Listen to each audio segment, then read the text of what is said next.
Hello, everyone. Once again, we have a private interaction between a high-ranking American official and a high-ranking Russian official discussing Ukraine, discussing Iran, without anyone else involved. So, Secretary of State Marco Rubio had a phone call with Russia's Foreign Minister Lavrov. Who knows what exactly they discussed, what was agreed, what was promised, what pressure was applied? No doubt all of those things happened. I mean, considering the cycle of interaction between the current US administration and Russia, there's no doubt in my mind that there were some kind of promises made or threats or anything like that. So, no doubt about that.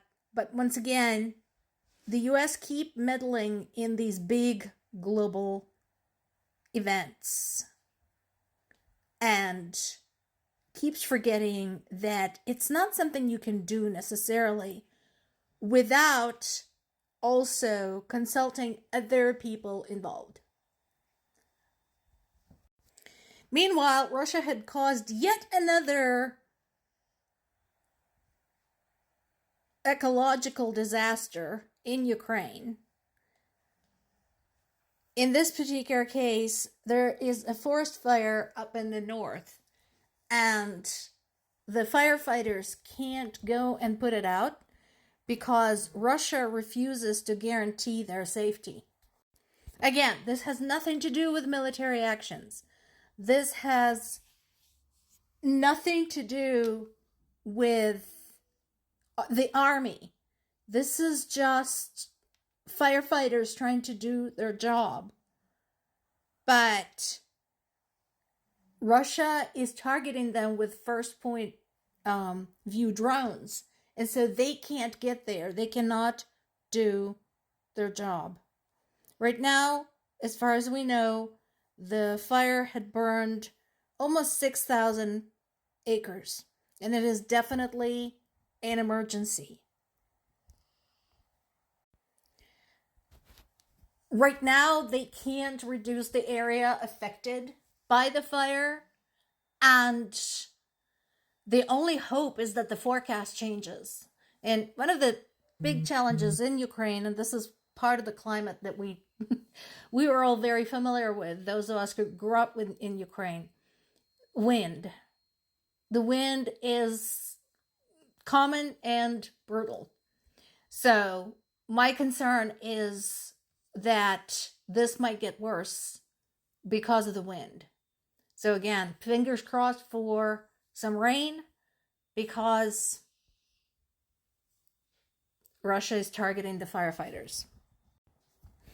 Another disaster, in this case a humanitarian one, is taking place in the Russia-occupied village of Oleshki in Kherson region. So this goes back to the question that I mentioned in the past multiple times, that I get asked a lot. Why can't your parents just leave? Why can't they get out of Zaporizhia? This is a prime example. So Zaporizhia is not occupied at this point, and hopefully never will be. But here we have a part of a Ukrainian region that is occupied by Russian. There is 2,000 civilians in that town. There are no safe evacuation options. There's only limited food. There's no drinking water and no utilities. And as I mentioned in the past, Russia basically refuses to guarantee any safety to civilians being evacuated from the war zone. These people urgently need humanitarian aid. The basic living conditions, what they're saying, are completely non-existent. Critical infrastructure is destroyed. There's no electricity or gas.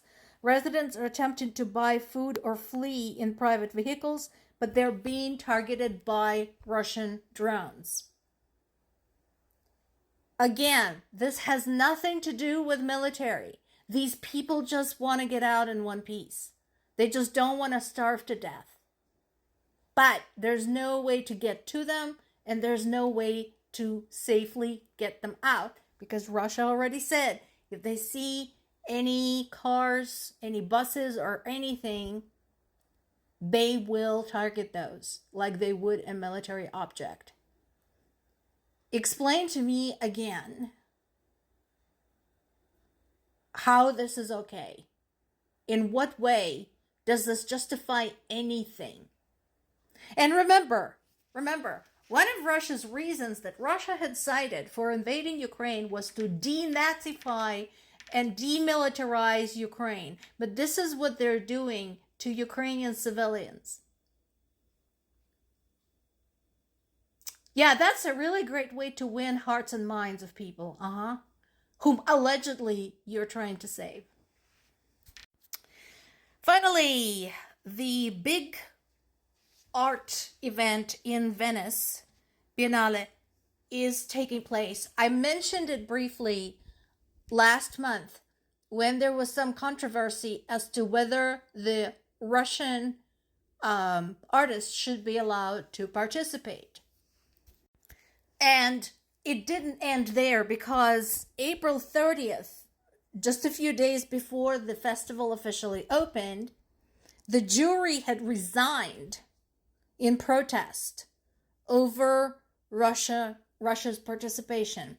They also resigned protesting Israel's participation. And remember, this was already when the war in Iran was going on, which was the mess that the US and the Israel government had started.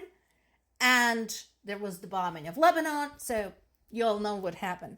So there was a lot of international pushback against Russia's participation, and Ukraine was set to participate as well. And so the exhibit they put together refers to security guarantees, which is talking about the Budapest Memorandum.